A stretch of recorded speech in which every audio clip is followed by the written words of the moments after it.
অবশেষে তো দেখি ভাই তিশার কথাই সত্য হলো। আখির বিয়ের নাটক ফাঁস হলো। আখি বিয়ে করছে না। এই নিউজটা এবার সোশ্যাল মিডিয়াতে আখি একটা দীর্ঘ পোস্টের মাধ্যমে নিজেই জানিয়েছে। তিশা আগে থেকেই বলেছিল আখির কোনো বিয়ে শাদী হচ্ছে না। এ নাকি সবকিছুই আখির নাটক। শেষমেশ তো দেখা গেল তিশার সেই কথাই মিলে গেল। বলতে গেলে তিশার ধারণায় ঠিক এবং তার কথাই সত্য হলো। এতদিন বিয়ের বড়সড় নাটক সাজিয়েছিল আখি, শেষমেশ ৮ তারিখে সেই নাটকের পর্দা ফাঁস হয়ে গেল। আখি এখন জানিয়েছে তার পোস্টের মাধ্যমে সে নাকি বিয়ে করবে না, বিয়েটা সে পিছিয়ে দিয়েছে। ভেবে চিন্তে সিদ্ধান্ত নিয়ে আরো কিছুদিন অপেক্ষা করে সময় নিয়ে সে বিয়ে করবে। বিয়ের মতো একটা ডিসিশন এত তাড়াহুড়োয় নেওয়া ঠিক হবে না, তাই তো সে সময় নিচ্ছে। কিন্তু সে আরো জানিয়েছে এই বছরের মধ্যেই সে বিয়ে করবে। বিয়ে করবে না এমন নয়, এই বছরেই বিয়ে করবে এবং সেটাও সে নতুন করে জানিয়ে দেবে। আখির এই পোস্টটা দেখার পরে সকলেই বলছে একটাই কথা, তাহলে তো তিশার কথাই মিলে গেল।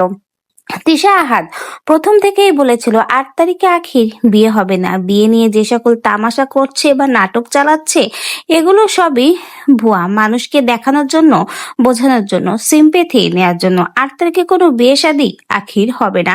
৮ তারিখে আলিশার জন্মদিন, তাই এটাকে ইঙ্গিত করেই ৮ তারিখে বিয়ের সেই পোস্টটা বা বিয়ের কথা বলেছিল আখি। শেষমেশ তিশার সেই কথাই মিলে গেল। বলতে গেলে তিশা হয়তো বা আগে থেকেই বুঝে গিয়েছিল আখি বিয়ে করছে না, সবকিছুই নাটক, ভুয়া। শেষমেশ কিন্তু পর্দা ফাঁস হয়ে গেল। সকলেই এখন বলছে তিশাই ঠিক, আখি বেঠিক। এতদিন যারা আখিকে বিশ্বাস করেছিল, যারা ভরসা করেছিল আখি হয়তো সত্যি সত্যি বিয়ে করবে, তাদের সকলের মন ভেঙে দিল আখির এই একটাই পোস্ট। সকলে এখন বলছে এতদিন তিশাকে ভুল বুঝে আমরা অনেক বড় ভুল করেছি। তিশা যে কথাগুলো বলে কিছুদিন হলেও সেই কথাগুলো একদম ঠিকঠাক মিলে যায়। তিশা আগেই বলেছিল আখির বিয়ে হবে না, ঠিক তাই ঘটলো। আখি শেষ সময়ে জানিয়ে দিল সে নাকি বিয়ে করবে না। ভাই, এভাবে মানুষকে আশা দিয়ে কেন ঠকানো উচিত?